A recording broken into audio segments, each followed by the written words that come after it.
en cateterismo cardíaco complejo y otros defectos del corazón. Es un fellow en el Royal Brompton Hospital de Londres, Barcelona, y miembro de la Asociación Europea de Cardiología Pediátrica y de la Sociedad Española de Cardiología Pediátrica, quien va a tocar el tema de tetralogía de Fallot. Freddy, encantado de volverte a ver, que sea por este medio, y adelante con tu exposición.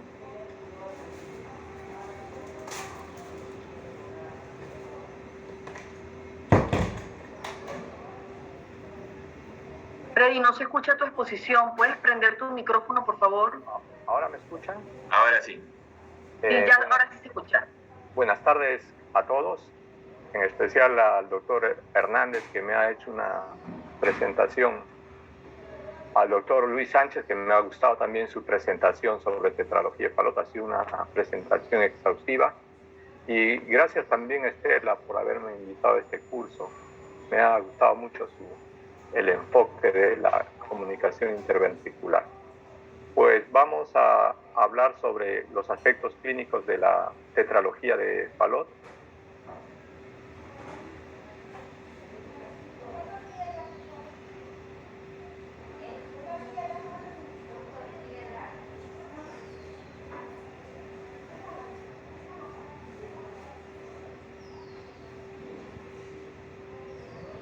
¿Ven mi pantalla? Sí, ¿no?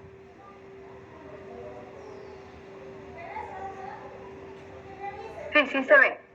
¿Ven mi pantalla? Correcto. Entonces, lo más importante, yo pienso, vamos a hacer un análisis bastante rápido desde la vida fetal hasta la vida del adulto. ¿Qué pasa con la tetralogía de Fallot? Esta diapositiva es importante, pienso yo, porque mientras nosotros más sepamos de qué niño van a ser, qué tiene ese niño durante la vida fetal, vamos a estar más preparados para responder al ataque, ¿no? Aquí la diapositiva es muy explícita. Cuando estamos con el diagnóstico prenatal bien informados, vamos a ser capaces de reconocer al enemigo, tomar las medidas, escapar, actuar o atacar a la patología. En todas las cardiopatías congénitas se puede hacer ya un diagnóstico fetal bastante temprano. Incluso con el transvaginal ya se puede hacer 8 o 10 semanas de embarazo, se puede ver perfectamente el corazón fetal. Acordémonos que el corazón fetal a la 7ª semana ya está completamente formado. Entonces, importante el diagnóstico prenatal. Esto es para mostrarle de que en todos los estudios, cuando se ha comparado el diagnóstico prenatal y el diagnóstico postnatal sobre la mortalidad antes de la cirugía, el saber el diagnóstico en vida fetal nos disminuye mucho la mortalidad prequirúrgica. O sea, es contundente. Entonces, con la tetralogía de Fallot, atresia pulmonar pasa exactamente lo mismo. Es cierto que hay patologías donde el impacto es mucho mayor, síndrome corazón izquierdo hipoplásico, transposición de grandes arterias. Entonces, en esos casos el impacto es mayor. En la tetralogía de Fallot es un poco menor el impacto, pero es importante en los casos, como señaló el doctor Luis Sánchez, en los pacientes que tienen tetralogía de Fallot extrema o atresia pulmonar con comunicación interventricular. El beneficio del diagnóstico fetal es que en algunos casos, en el caso de la atresia pulmonar, no vamos a poder modificar la historia natural, pero por ejemplo en casos de estenosis aórtica crítica severa podríamos modificar, y de hecho hemos hecho algunos casos de valvuloplastías fetales. El diagnóstico fetal nos facilita el manejo periparto. Podemos decir este paciente debe nacer rápidamente, apenas nazca debe ser llevado inmediatamente a la unidad de cuidados intensivos neonatales o hacer la reanimación cardiopulmonar en la misma sala de partos. También nos permite planificar el intervencionismo. Es decir, nosotros sabemos que hoy día van a ser un niño con atresia pulmonar, con colaterales, pues ya el neonatólogo está preparado para ir y poner la administración de prostaglandinos. Nosotros estamos preparados para hacer un cateterismo, ver cómo es el ductus, cómo son las colaterales. Estamos hablando con el cirujano cuál va a ser nuestra estrategia. Es decir, nos tiene preparados, no nos coge de sorpresa. ¿Todo esto a qué nos conlleva? A que vamos a disminuir la mortalidad prenatal, va a disminuir la mortalidad postnatal, ¿no? va a disminuir las complicaciones y la mortalidad perinatal, y al final lo que vamos a obtener es una mejoría en la supervivencia de las cardiopatías congénitas. ¿Ya? Entonces, en la medida de lo posible, mientras más diagnósticos prenatales, fetales tengamos, va a ser mejor en todas las cardiopatías. En el periodo neonatal, ¿qué pasa con la tetralogía de Fallot en el periodo neonatal? Pues nosotros ya sabemos que solamente los pacientes con Fallot extremo y pacientes con atresia pulmonar CIB, que es una forma de tetralogía de Fallot, son los que presentan síntomas graves al nacer. Entonces, ¿qué es lo que debemos hacer en esos pacientes? Apenas nacen, valorar de qué tamaño está el ductus. Si vemos que el ductus arterioso es pequeño, tenemos que preservar el flujo pulmonar, administración de prostaglandinas. Tenemos también con la ecografía, apenas nace el niño, debemos ver si las arterias pulmonares están separadas, si son discontinuas, o si no tiene arterias pulmonares y lo que tiene son muchas colaterales aórtico-pulmonares. También, como a todo paciente, tenemos que asegurar que tenga una estabilidad hemodinámica y respiratoria, ¿no? Y hacer una evaluación del resto de otros aspectos del corazón del niño. Tenemos que ver qué tipos de comunicación interventriculares hay, si hay otras CIVs, cómo son los defectos septales, cómo es el drenaje venoso, cómo es el arco aórtico, si hay alguna otra anomalía. Días después podemos complementar el estudio, ya sea con un angiocateterismo o una tomografía que hacemos, una angiotomografía, angioten que le llamamos en Perú, y con tos sesionista. Importante en esta época del niño, en este momento, cuando el niño ha nacido, la atresia pulmonar extrema, es la rehabilitación de las arterias pulmonares, ¿no? Hay técnicas, es extenso, no me voy a extender, pero hay muchas técnicas para rehabilitar arterias pulmonares, irlas uniendo todas las colaterales en una sola, conectarlos a una fístula central. Y también el objetivo en este momento es reparación de los defectos, ¿no? Ya sea la CIV, la obstrucción del tracto de salida, solamente en aquellos casos cuando sea indispensable, porque como ya señaló el doctor Luis Sánchez, la tetralogía de Fallot en general, cuando la anatomía es aceptable o es buena la anatomía, debe corregirse más tardíamente, no en el momento, en el periodo neonatal. Entonces, en el periodo neonatal, ¿qué ofrecemos nosotros al niño? Pues nuestros cirujanos ofrecen la técnica de Blalock-Taussig, que es una excelente técnica, ustedes saben, que es conectar con un tubo de Gore-Tex desde la arteria subclavia a la arteria pulmonar. Con esta técnica lo que hacemos es garantizar el flujo pulmonar, hacer que le llegue más sangre a las arterias pulmonares de este niño y estas arterias crezcan, pero además de crecer el niño va a estar mejor oxigenado, la saturación va a subir inmediatamente. Y la otra cosa es, ya no vamos a depender del ductus arterioso. Una vez hecho la fístula de Blalock-Taussig, suspendemos las prostaglandinas. Esa es una manera de manejar a estos niños con Fallot extremo en el momento de nacer. En otros casos, lo que nosotros hacemos depende también del niño, lo discutimos caso a caso con el cirujano. En algunos casos lo que hacemos es, hacemos un cateterismo cardíaco, vemos la anatomía del ductus arterioso, y el ductus arterioso en estos pacientes tiene una anatomía muy caprichosa. A veces tenemos que ingresar al ductus arterioso, como en este caso, no desde la aorta descendente, sino desde las arterias axilares.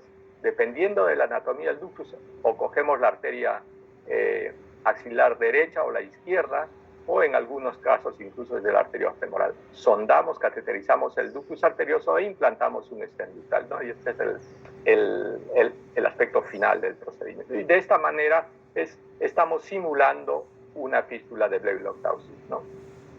En otros casos lo que se puede hacer es implantar en el tracto de salida del ventrículo derecho. Esta es otra manera de abordar, por ejemplo, en este niño que tiene arterias muy hipoplásicas. Cuando las arterias son muy hipoplásicas, el niño es muy pequeño, una manera de resolver el problema es ingresar al tracto de salida con un catéter. Ven la guía que está aquí en la rama derecha de la arteria pulmonar, y a través de esa guía avanzamos un stent que se implanta en el tracto de salida. Y este stent lo que va a permitir es el crecimiento de las arterias pulmonares más armónico. No vamos a depender del ductus arterioso, no vamos a depender de las prostaglandinas. Estos son procedimientos iniciales en los primeros días de vida en estos pacientes que, ya les digo, son tetralogía de Fallot extrema. Otras opciones quirúrgicas. Hay algunos casos en que con los cirujanos decidimos, pues mira, mejor vamos a hacer una apertura del tracto de salida. Por ejemplo, este niño sería un candidato también ideal, si fuera más grande, 3 kilos, 3 kilos y medio, para con circulación extracorpórea hacer una apertura del tracto de salida, ¿no? Se abre el tracto de salida, es como es similar a ponerle el stent. Este niño va a tener más flujo pulmonar, le van a crecer las arterias pulmonares, va a mejorar la saturación, ¿no? Y más adelante se va a ir a la corrección completa. En algunos niños de recién nacido con tetralogía de Fallot hay que hacerles la corrección completa. Son un grupo especial de niños. Por ejemplo, hay niños que tienen tetralogía de Fallot con agenesia de la válvula pulmonar. Son arterias pulmonares muy grandes y estos niños tienen muchos problemas respiratorios. Entonces a estos niños pues hay que corregirlos en periodo neonatal. Entonces, hablemos sobre tetralogía de Fallot y corrección neonatal. Este artículo ya lo escribió el doctor Aldo Castañeda del año 91, o sea, ya tiene 30 años. Este es un artículo muy importante. Y aquí el doctor Aldo Castañeda dice básicamente que la mortalidad de la tetralogía de Fallot en periodo neonatal, cuando se hace la corrección completa, es muy baja. Pero ellos mismos reconocen en ese artículo que las complicaciones a más largo plazo, la morbilidad de los pacientes es más alta que si los pacientes hubieran sido operados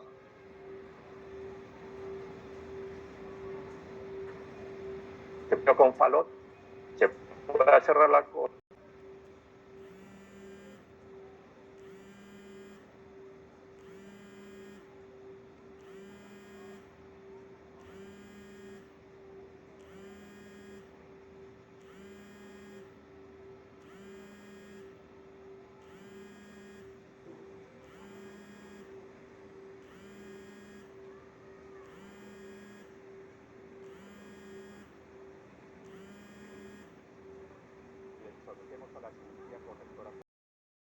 Normalmente no les hacemos ya cirugía de Blalock táusica a estos niños, ni ningún otro tipo de procedimiento. Esperamos a la cirugía, que más o menos en mi hospital hacemos entre el tercer y sexto mes de vida. Con esta cirugía nosotros esperamos una mortalidad de 0%. Eso es más o menos los estándares ahora en los hospitales. Después, lo importante, lo que sí tenemos que luchar es que hay que reducir las complicaciones durante esta cirugía y la morbilidad. Especial consideración en qué grupo de niños, en los niños que se está haciendo la corrección completa y son niños que, por ejemplo, esos niños con atresia pulmonar que se les ha hecho un procedimiento de neonatos y más adelante hay que corregirlo, son especiales porque hay que ver cómo unimos las arterias pulmonares, cómo conectamos las arterias pulmonares al ventrículo derecho. Después, consideración especial a niños con tetralogía de Fallot y defecto auriculoventricular completo.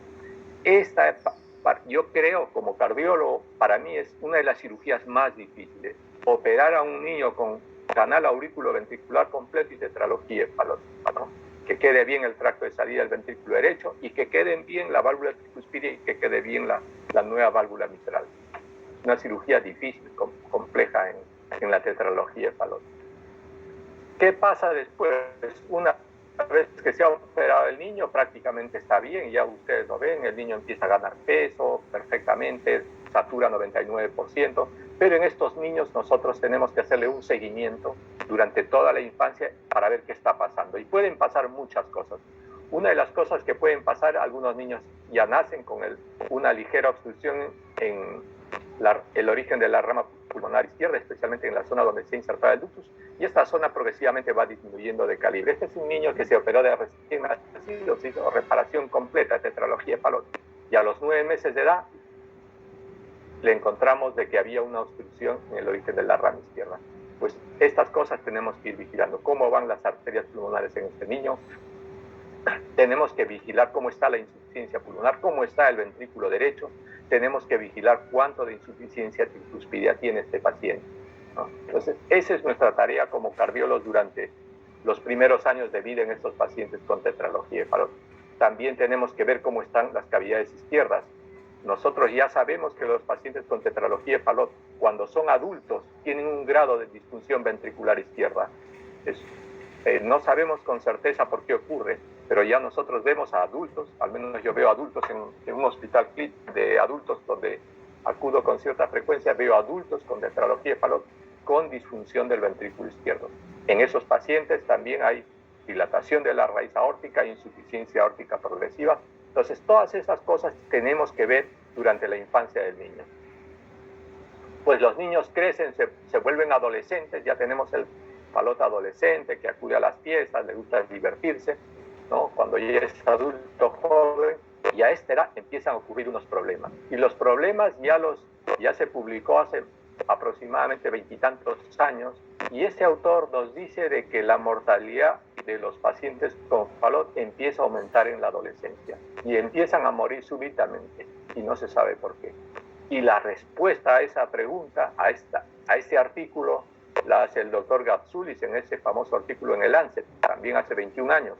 Y en él planteó una hipótesis. Estos pacientes mueren súbitamente por arritmia ventricular, por taquicardias ventriculares, que degeneran en fibrilación ventricular, y la causa de eso es la insuficiencia pulmonar crónica. Y él dice, ¿y cómo podemos valorar la insuficiencia pulmonar crónica? Y él dice, yo he encontrado que en estos pacientes que han muerto, el QRS, aquí ven en la derivación 1, el QRS es más de 180 milisegundos. O sea, hay un bloqueo de rama derecha con un QRS ensanchado. Entonces, este es un marcador de que nuestro paciente está en peligro. Pero detrás de esto ya nosotros sabemos que ha habido una insuficiencia pulmonar durante muchos años y tenemos un ventrículo derecho muy dilatado. Entonces, ahora todos sabemos que los ventrículos muy dilatados, ya sea ventrículo derecho o ventrículo izquierdo, un ventrículo dilatado es un ventrículo que tiende a hacer arritmias ventriculares y en algún momento va a llegar a la taquicardia ventricular y puede degenerar en fibrilación ventricular y muerte. Entonces, en el adulto joven, en el adolescente, el problema más importante es la insuficiencia pulmonar, ¿no? La insuficiencia pulmonar que se ha mantenido durante muchos años, ha dilatado el ventrículo derecho. Entonces, ¿qué es lo que hacemos con estos pacientes nosotros?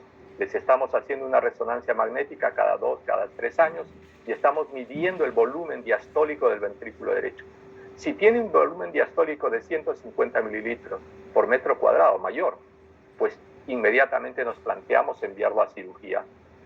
Personalmente creo que la mejor opción para estos pacientes es hacerle un reemplazo quirúrgico valvular, ¿no? Entonces el cirujano implanta una prótesis biológica en estos pacientes y la mejoría es espectacular. El ventrículo el ventrículo derecho disminuye de tamaño debido a que este paciente tiene una válvula competente, mejora la capacidad de ejercicio. Si uno le hace una prueba de esfuerzo a este paciente, ven que el consumo de oxígeno ya no llega a 42, 44, que es lo normal, pero se acerca bastante. Hay un incremento en su capacidad funcional y en el bienestar del paciente. En un número menor de pacientes, adolescentes, por ejemplo, este es uno de ellos, que tiene una combinación que no es frecuente de estenosis e insuficiencia, pues en esos pacientes es para nosotros los intervencionistas una golosina. Lo que hacemos es, durante el cateterismo cardíaco, implantamos una válvula pulmonar, ¿no? En este caso, esta es una válvula Melody. Ustedes ven, en este tracto de salida nosotros hemos implantado varios stents para reforzar la zona, stents recubiertos, y por dentro hemos puesto la válvula Melody. Entonces, esta cifra, 150 mililitros metro cuadrado, es una cifra que no debemos traspasar. Pero a mí me da la impresión de que en el futuro vamos a ser más exigentes con esta cifra. Probablemente ya no aceptemos valores por encima de 30, 135 mililitros por metro cuadrado. También tenemos que ver otras cosas cuando indiquemos el implante de la válvula pulmonar. Tenemos que ver por qué está habiendo mucha insuficiencia pulmonar. A veces estos pacientes tienen estenosis en las ramas pulmonares y tenemos necesidad de stentar una de las ramas pulmonares o ambas ramas pulmonares. Tenemos que ver también si hay excesiva insuficiencia tricuspidia, ¿no? Que también es causante de la dilatación del ventrículo derecho, para que durante la cirugía el cirujano repare esa válvula tricuspidia. Entonces tenemos que ver más cosas que la insuficiencia pulmonar. ¿Qué pasa con el adulto cuando ya el paciente Fallot, cuando ya es adulto, cuando está a los 20, 25, 30, 40 años, 50 años de edad? Pues una de las características de los pacientes Fallot que están bien operados, están bien reparados, es que su capacidad funcional no es el 100%. Cuando uno les hace las pruebas de esfuerzo con consumo de oxígeno, más o menos llegan al 70% de lo que se predice para la edad del paciente. Entonces, algo pasa con estos pacientes. Aunque estén bien reparados, aunque tengan un pequeño grado de insuficiencia pulmonar, el ventrículo derecho está ligeramente dilatado, no responden como la mayoría de los pacientes. Estos pacientes también tienen muchas arritmias cardíacas. Yo veo en adultos la incidencia de arritmias cardíacas, conforme pasan los años, más arritmias cardíacas, especialmente flúter auricular, que afortunadamente para los electrofisiólogos el flúter auricular es de fácil tratamiento. Ellos con un catéter inmediatamente van a la zona de la reentrada y queman y resuelven el problema. Y después otro problema es la taquicardia ventricular, en especial en la zona del tracto de salida. También estamos viendo en los pacientes adultos que han tenido varias cirugías a largo plazo, en la resonancia magnética tenemos que valorar el grado de fibrosis que hay en el ventrículo derecho.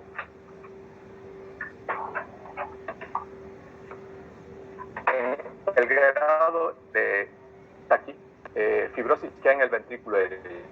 Otro aspecto importante que tenemos que tener es la función del ventrículo izquierdo. El ventrículo izquierdo es como les he dicho, no sabemos por qué razones el ventrículo izquierdo se afecta debido a una razón es la interacción que hay entre ventrículo izquierdo y ventrículo derecho. La otra razón es que hay algunos pacientes que tienen varias cirugías cardíacas, cirugías sucesivas. La cirugía cardíaca genera un daño en la masa miocárdica. Y después otro problema que vemos en los pacientes con Fallot, y no solo en los pacientes Fallot, es de que, y esto ha sido demostrado hace 2-3 años, ha salido un artículo muy bonito de 2.000, 3.000 pacientes. ¿Qué pasa con los pacientes con cardiopatía congénita que son adultos y que están bien reparados? Y lo que pasa nos debería preocupar. Una de las cosas que ocurre es que estos pacientes tienen más hipertensión arterial, más que la población general, tienen más incidencia de enfermedad embólica cerebral, tienen más síndrome de resistencia a la insulina, tienen más enfermedad coronaria. Entonces, toda la enfermedad cardiovascular y metabólica del adulto es más precoz en los pacientes con cardiopatía congénita. Entonces, es otro de los problemas que tenemos con los pacientes con Fallot, que tenemos que estar más atentos cómo va tus tensiones arteriales, tratar la hipertensión arterial lo más precoz posible, evitar el sobrepeso, hacer control metabólico más exhaustivo, ¿no? Que tenga una vida más activa, más actividad física. Y después otro problema que no se habla mucho, pero que cuando ya ustedes ven a la población adolescente y la población adulta con tetralogía de Fallot, no se olviden que los pacientes con tetralogía de Fallot tienen más incidencia del síndrome de CACH21. Entonces, este síndrome se asocia a trastornos neuropsiquiátricos. Y no es raro ver, ya les digo, yo veo hasta un 10, 15, 20% de los pacientes con Fallot adultos que tienen problemas de obsesivos compulsivos, síndrome de TOC, pacientes que tienen esquizofrenia, pacientes que tienen síndromes maníaco-depresivos, o sea, hay una patología psiquiátrica importante, ¿no? Entonces, de esta manera yo les hago un resumen pues, de la tetralogía de Fallot, desde que es fetal, y ya ven, es un largo camino que vamos a llegar al paciente, ¿no? Desde que es feto, lo tenemos que llevar a un adulto plenamente integrado a la sociedad. Y como ven, el camino es largo y tenemos que ver muchos aspectos en estos pacientes. Eso es todo. Muchas gracias. Muchísimas gracias, Freddy, por una excelente exposición. Y hay preguntas que se han quedado en el camino.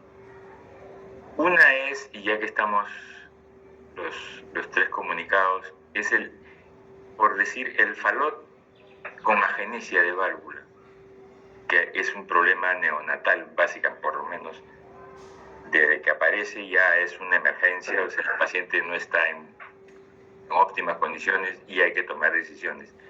¿Cómo lo manejas tú y cómo lo manejan en Santiago, Lucho Sánchez? Freddy.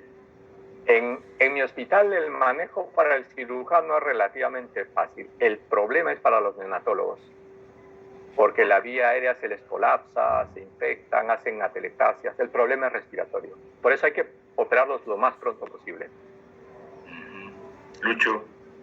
Sí, depende mucho también de la anatomía que tenga el paciente. Hay pacientes que por alguna razón toleran muy bien la agenesia veloz y no hay una dilatación tan importante de las arterias pulmonares.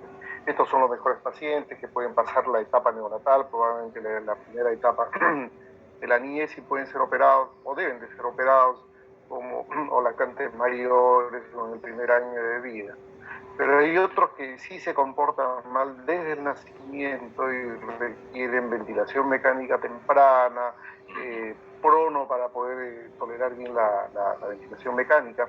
Estos son pacientes que son, desde el punto de vista quirúrgico, no tan complejos y, como dice Freddy, son más bien un dolor de cabeza para el postoperatorio, porque el manejo ventilatorio es de muy alta complejidad. No hay muchas cosas para poder resolver un problema que ya es antes del nacimiento. Es un colapso general de toda la vía aérea, precisamente por este crecimiento inaudito de las ramas pulmonares intrapulmonares. Y la vasculatura pulmonar en estos pacientes, acá hemos tenido felizmente pocos casos, y la anatomía es como que el tronco y ramas son dilatadas, está descrito, pero la vasculatura pulmonar, más allá de la bifurcación de las ramas, es hipoplástica severa, o tal vez es un caso excepcional, pero... No, es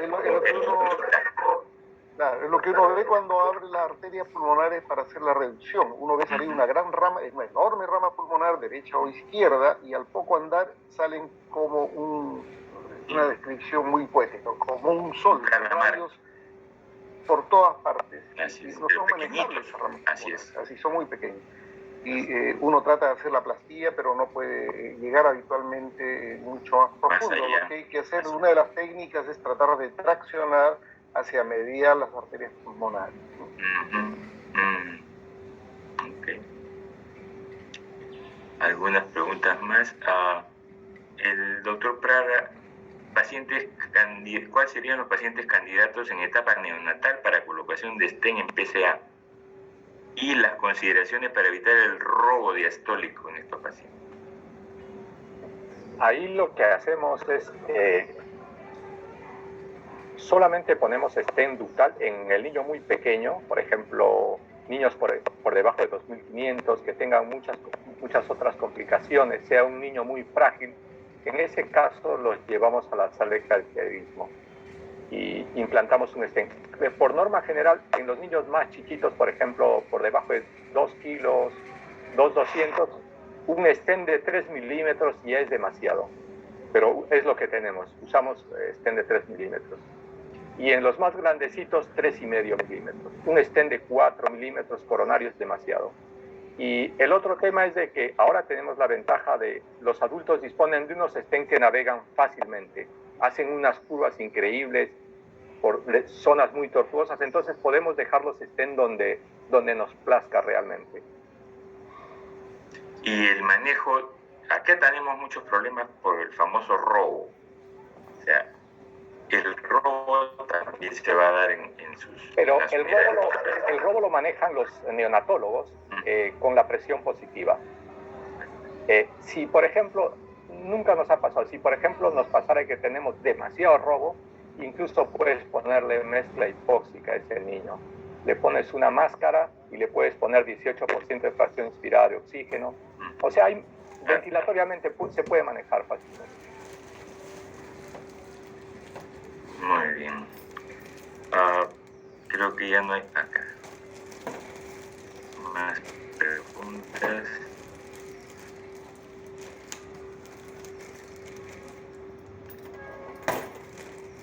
No tenemos más preguntas hasta ahora.